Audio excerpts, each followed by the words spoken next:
जय भीम।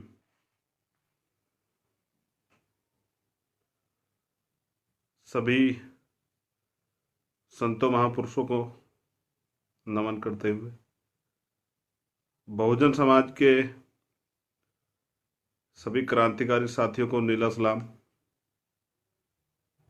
संत श्री सतगुरु रविदास जी महाराज, भगवान वाल्मीकि महाराज, गुरु नानक देव, संत कबीर, संत नामदेव, गुरु घासीदास जी महाराज,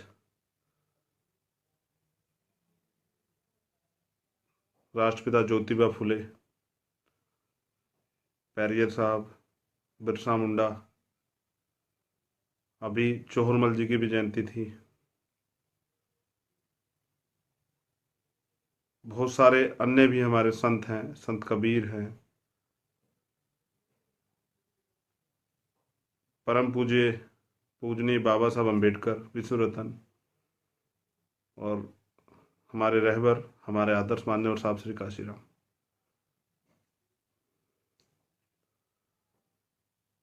देखिए, मेरा आज लाइव आने का जो विषय था वो एक दिशा और निर्देश इस देश के बहुजन समाज के साथियों को, इस देश के क्रांतिकारी नीली सेना को, युवाओं को, बाबा साहब अम्बेडकर को मानने वाले लोगों को, बाबा साहब अम्बेडकर के संविधान में आस्था और विश्वास रखने वाले साथियों को आज इस संकट की घड़ी में पूरे देश में आज़ाद समाज पार्टी और भीम आर्मी के नौजवान जिस तरह से पूरी जिम्मेदारी से संकट में लड़ रहे हैं, संघर्ष कर रहे हैं और ज़रूरतमंदों को खाने की व्यवस्था करा रहे हैं, भोजन की व्यवस्था करा रहे हैं, उन लोगों को दिशा निर्देश देने के लिए, और अन्य जो हमारे बहुजन संगठन हैं उन लोगों को भी, क्योंकि हमेशा से हम प्रकाश पर्व के तौर पे जो है परम पूजनीय विश्व रतन बाबा साहब की जयंती हमेशा मनाते आए। इस बार माहौल थोड़ा सा विपरीत है, अनुकूल नहीं है, और हालात आप देख रहे हैं, लॉकडाउन चल रहा है, तो ये लॉकडाउन हमारे लिए भी ज़रूरी है, सब लोगों के लिए। तो आपकी सुरक्षा को ध्यान में रखते हुए मेरी आपसे अपील है कि बहुत जल्द 14 अप्रैल आने वाला है। मैं आपको बता दूंगा कि किस तरह से आप लाइव में सुन लें, क्योंकि फिर पता नहीं इसमें छेड़खानी भी हो सकती है, ये बंद भी हो सकता है 1-2 दिन के लिए, आप समझ ना पाएँ। तो लाइव में जो कहा जा रहा है उसको ध्यान से नोट कर लें, जानकारी में रख लें, संज्ञान में रख लें, कि जो आप आराम से इसका प्रचार प्रसार कर सकें और अपने सभी साथियों तक इसको पहुंचा सकें, जिससे कि ये ऐतिहासिक पर्व, प्रकाश पर्व, परम पूजनीय विश्व रतन बाबा साहब अम्बेडकर की जयंती जो है बहुत ही शालीनता से, सादगी से हम इस बार मना पाए। मैं परम पूजनीय बाबा साहब की जन्म दिवस की बात करूं उससे पहले 11 अप्रैल भी हमारे बीच है। 11 अप्रैल को मेरे पीछे एक तस्वीर है, बाबा साहब अम्बेडकर से पहले एक तस्वीर है, अगर आप देख रहे हो, वो है राष्ट्रपिता ज्योतिबा फूले साहब की। तो ज्योतिबा फूले साहब को आप जानते हैं, वो महाराष्ट्र में जन्मे। परम पूजनीय बाबा साहब अम्बेडकर भी उनको अपना राजनीतिक गुरु मानते थे, और ज्योतिबा फूले फूले साहब, राष्ट्रपिता ज्योतिबा फूले साहब वो शख्स हैं, वो महापुरुष हैं जिन्होंने प्रथम तय जो है दलितों को पढ़ने का अधिकार दिलाने के लिए संघर्ष किया, स्कूल खोले, तरह तरह के अपमान सहे, तरह तरह का विरोध झेला। तो परिवर्तन की जो क्रांति है उसके भी एक बड़े स्वरूप जो हैं राष्ट्रपिता ज्योतिबा फुले साहब हैं, और उनकी जो जन्म दिवस है वो 11 अप्रैल को है। तो मेरा आप सब लोगों से निवेदन है कि हमारे अधिकारों के लिए संघर्ष करने वाले, हमें शिक्षा का अधिकार दिलाने वाले परम पूजनीय राष्ट्रपिता ज्योतिबा फुले साहब का जन्म जयंती जो है, वो जन्म दिवस जो है वो 11 अप्रैल को। तो इस दिन आप बड़े धूमधाम से परम पूजनीय ज्योतिबा फुले महाराज जी के चित्र पे जो है, राष्ट्रपिता ज्योतिबा फुले जी के चित्र पे पुष्प अर्पित करके जो है मनाएं। और अगर आपके पास एक किताब हो तो गुलामगिरी उन्होंने किताब लिखी है, उसको अवश्य पढ़ें। मैं ये भी बता दूं कि राष्ट्रपिता ज्योतिबा फुले साहब ये कहते थे कि परिवर्तन की शुरुआत का जो विरोध है वो अपने घर से होता है। आपका भाई, आपकी बहन, आपके माता पिता, आपके चाचा ताऊ, आपके और रिश्तेदार भी परिवर्तन की जब आप बात करेंगे तो वो विरोध करेंगे। और अगर आप परिवर्तन के खिलाफ लड़ना चाहते तो उसकी शुरुआत अपने घर से करनी पड़ेगी। तो राष्ट्रपिता ज्योतिबा फुले की बातें और भी बातें आपको जानने को मिलेंगी, लेकिन वो जानने के लिए आपको जो है पढ़ना पड़ेगा। अब बात करते हैं 14 अप्रैल की। वैसे तो सभी बर्जन महापुरुष हमारे लिए बहुत जरूरी, लेकिन ये जो नाम है परम पूजनीय विश्व रत्न बाबा साहब अम्बेडकर, ये नाम नहीं इतिहास है। और मेरे तन पे तो जो कपड़े हैं, ये साफा है, ये घड़ी है, ये मूछें रखने का अधिकार, ऐसे लाइव में बैठ के आपके सामने बात करने का, अपने लोगों के अधिकारों की लड़ाई लड़ने का अधिकार परम पूजनीय बाबा साहब अम्बेडकर ने दिया।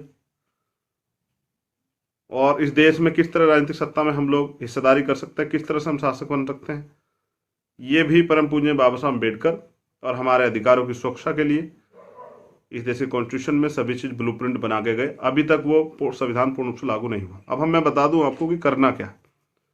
14 अप्रैल को जैसे लॉकडाउन है, हमें लॉकडाउन का पालन करना है, तो आप लोग सुबह सबसे पहले नहा धोकर 9 बजे जो है परम पूजनीय बाबा साहब अम्बेडकर के पुष्प जो है अर्पित करेंगे। उनकी जो प्रतिमा है, उनके चित्र आप लोगों के घर पे है। बस इस बार हमें कुछ नया करना है, सिर्फ चित्र नहीं पकड़ना है, चरित्र भी पकड़ना है। तो सबसे पहले हम पुष्पांजलि अर्पित करेंगे परम पूजनीय बाबा साहब के चित्र पर, श्रद्धा सुमन अर्पित करेंगे। उसके बाद जो लोग सक्षम है, बड़े गौर से सुने, जो लोग सक्षम है वो किसी भी जरूरतमंद को, 5 लोगों को कम से कम उस दिन जरूर जो है उनका पेट भरने के लिए भोजन की व्यवस्था करें। 5 लोगों के लिए कम से कम, जो लोग सक्षम हैं। अभी तो आजाद समाज पार्टी और भीम आर्मी के नौजवान तो कर ही रहे हैं, वो तो अपनी जिम्मेदारी पहले से अदा कर रहे हैं। उस दिन जरूर करना है, क्योंकि हमें ये खाना खाने का अधिकार, अच्छी तरह से सम्मान से जीने का अधिकार परम पूजनीय बाबा साहब ने दिया। ये दिन जो है सदी का सबसे बड़ा दिन है। 14 अप्रैल हर साल का सबसे बड़ा दिन है, और सदी का भी हमारे लिए तो बड़ा दिन है, क्योंकि हमें तो सम्मान से जीना, और ये बड़ी बड़ी मूछें रख के जो है और स्वाभिमान से मोटरसाइकिल पे, गाड़ियों पे निकलना, नीले झंडे उठा के जय भीम के नारे लगाना और अपने अधिकारों के लिए संघर्ष करना, ये तो परम पूजनीय बाबा साहब अम्बेडकर की देन है। तो जैसा मैंने आपको बताया कि कम से कम 5 जो लोग हैं जरूरतमंद, उन लोगों को भोजन आप जरूर कराएं, क्योंकि हमारे बच्चों को और हमारे परिवार के लोगों को पता लगना चाहिए कि आज क्या दिन है। समस्या ये है कि हमारी महिला इससे अनभिज्ञ है। अभी हमारी महिला को इस दिन के बारे में पूर्ण रूप से जानकारी नहीं है, और बाबा साहब के त्याग बलिदान के बारे में भी जानकारी नहीं। तो इस बार हमें अपने परिवार को भी इससे जोड़ना है। उसके बाद जो बहुत जरूरी मैं बता रहा हूं, सभी नौजवान सुन लें, साथी सुन लें, हमारी बहनें सुन लें, माताएं सुन लें जो सुन रही है, और बाद में जो सुनेंगे। उस दिन सिर्फ और सिर्फ बाबा साहब के संविधान पे एक दिन बाबा साहब के नाम, एक शाम आपने सुनी थी, एक दिन बाबा साहब के नाम। उस दिन सिर्फ और सिर्फ हम लोग संविधान पे चर्चा करेंगे। पूरे दिन बाबा साहब की जीवन पे चर्चा करेंगे, उनके त्याग बलिदान समर्पण पे चर्चा करेंगे। एक बार उनके परिवार को, उनके त्याग बलिदान संघर्ष को, उनके इतिहास को और उनके द्वारा लिखे गए संविधान को हम जानने का प्रयास करेंगे, क्योंकि ये काम थोड़ा सा कठिन भी है, सब लोगों के पास जानकारी नहीं भी हो सकती। तो मैं प्रयास करूंगा बहुत जल्दी एक और बार लाइव आके कुछ इसी फेसबुक पेज द्वारा कुछ क्वेश्चन जो है, क्योंकि मैं चाहता हूं कि आप उस दिन पढ़ें और पढ़ाएं, लेकिन कुछ लोग हमारे पढ़ाई के प्रति जो हैं वो उदासीन हैं, वो पढ़ाई से थोड़ा सा बचते हैं। तो आप लोग चिंता ना करें, मैंने एक कुछ क्वेश्चन आंसर तैयार किए हैं, मैं वो आपको दे दूंगा। वो क्वेश्चन आंसर पे आप अपने घर में परिवार में बैठकर डिस्कस जरूर करें। ये जो जितना ज्ञान मेरे पास है, ऐसे क्वेश्चन आंसर मैंने कुछ तैयार करे हैं अपने साथियों से, तो वो मैं आपको दूंगा। उन सभी क्वेश्चन आंसर पे आप अपने घर में चर्चा जरूर करें। एक दिन बाबा साहब के नाम जरूर निकालें। तो क्योंकि इसलिए निकालें क्योंकि बाबा साहब ने 18-18, 22-22 घंटे जाग कर, याद कीजिए, देश का संविधान लिखा और हमारे लिए जागे वो थे तो हम हैं। तो उन्होंने अपना सारा जीवन हम लोगों के नाम समर्पित किया, बलिदान किया। इसलिए हमें उनके जीवन के द्वार उनके जीवन पे ये जो क्वेश्चन मैंने कुछ बनाए हैं, इसलिए आपको इन पे चर्चा जरूर करनी है, बिल्कुल करनी है। क्योंकि आप लोगों के लिए कितना बड़ा संविधान और सब चीजें पढ़ना बड़ा कठिन होगा, तो मैंने बहुत सारी चीजें जो है बनाई हैं कि आप आराम से उनको पढ़ सकें। तो इस तरह से आपको काम करना है। ये हो गया पहली कड़ी, ये हो गई है पहली कड़ी। क्या है? सुबह 9 बजे नहा धोकर पुष्प अर्पित करने परम पूज्य बाबा साहब अम्बेडकर के चित्र पर। फिर इसी बीच में संविधान से पर चर्चा होनी है। वो जो क्वेश्चन आंसर मैं दूंगा परिवार के साथ बैठ के, महिलाओं के साथ, बहनों के साथ, भाभीियों के साथ, चाचियों के साथ, दादियों के साथ, बच्चियों के साथ, बच्चों के साथ, भतीजों के साथ, चाचाओं के साथ, दादाओं के साथ, अंकल के साथ, सब लोगों के साथ वो क्वेश्चन आंसर बैठ के शेयर करने की, उनको भी पता लगे बाबा साहब ने हमारे लिए किया क्या है। उसके बाद कड़ी आती है शाम की।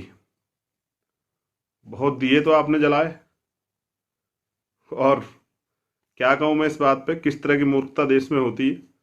इसलिए कल एक बात हमने रखी थी कि अंधेरी नगरी चौपट राजा, लेकिन दिया तो अब जलेगा। और ऐसा तो हम हमेशा करते आए हैं, क्योंकि ये प्रकाश पर्व है, ज्ञान का दिया बाबा साहब जला के गए, और उसी ज्ञान की बदौलत हम लोग यहाँ बोल रहे हैं, आप लोग सुन रहे हैं और आप लोग आगे बढ़ रहे हैं। बाबा साहब ने के द्वारा जो लिखा गया संविधान है, जिसके दम पे देश चल रहा है, तो वो ज्ञान की कुंजी है। इसलिए रात में 8 बजे सब लोगों को अपने अपने घर में कम से कम 5 दीपक जलाने, अपने गेट पे या अपनी छत पर 5 दीपक या 5 मोमबत्ती आप अवश्य जलाएं।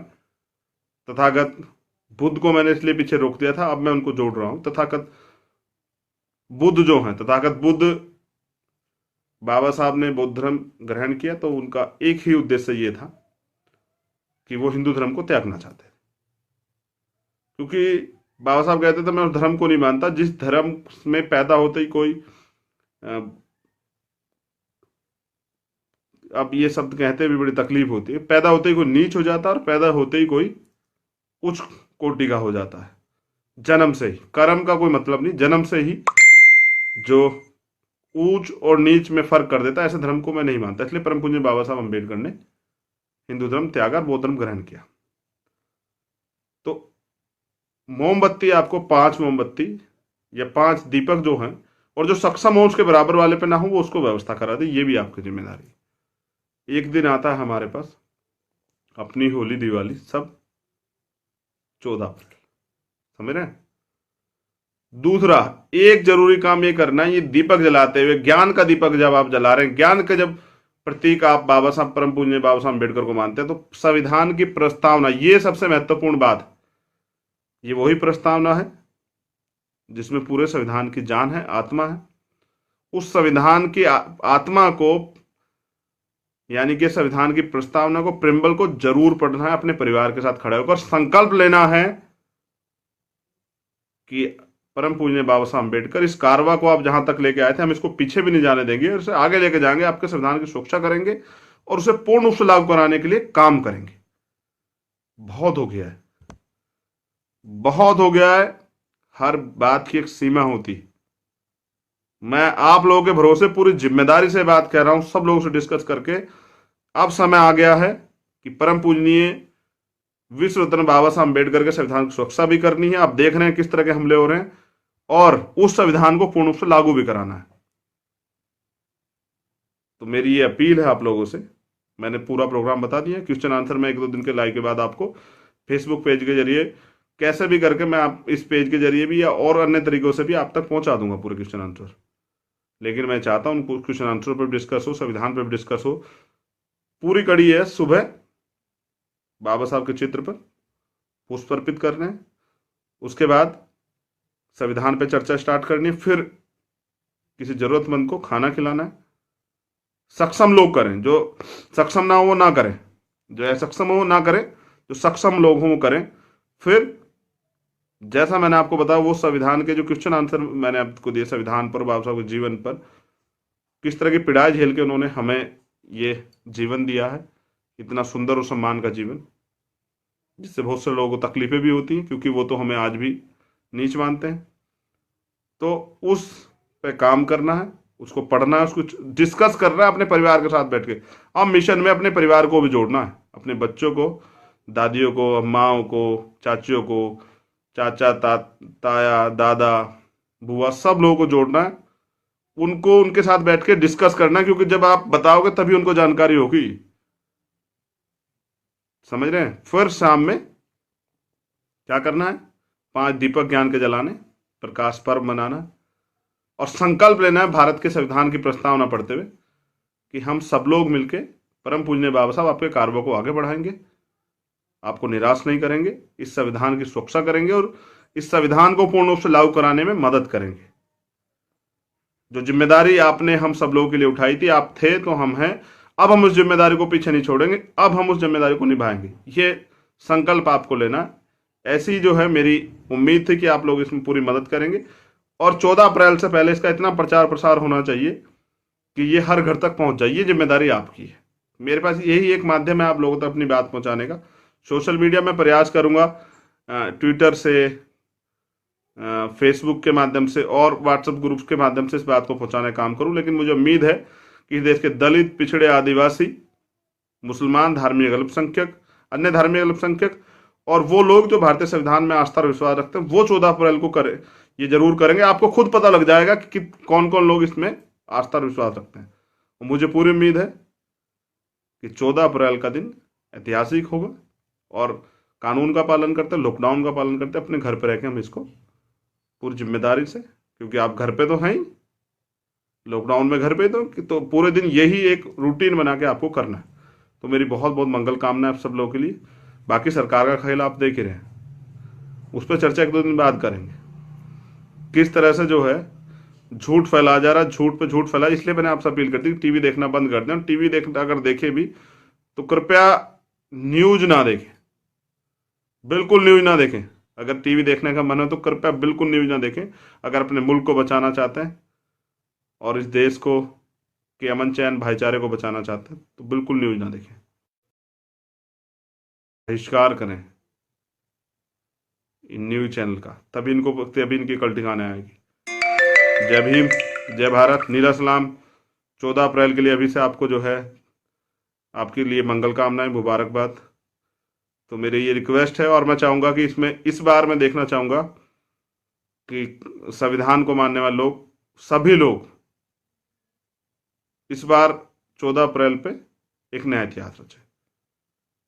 जय भीम, जय भारत, जय बहुजन समाज, जय बाबा साहब, जय माननीय प्रकाश। जय भीम आर्मी, जय आजाद समाज पार्टी, और जय उन सब नौजवानों के नाम, उन सब नौजवानों का नीला सलाम जिन्होंने हक अदा कर दिया है इस बुरे समय में। अमीरों की बीमारी ने गरीबों को सड़क पर ला दिया, गरीब लाठी खा रहे हैं, लेकिन हमारे नौजवान हिम्मत नहीं हार रहे। और मैं सब देख रहा हूँ, मुझे सब दिखाई दे रहे हैं जो लोग वॉच कर रहे हैं। तो मैं आप लोगों को सबको नीला सलाम सल्यूट करता हूँ। आपकी मेहनत को, आपकी ईमानदारी को, आपके संघर्ष को। कुछ ऐसा ही चाहते थे परम पूज्य बाबा साहब अम्बेडकर। जय भीम।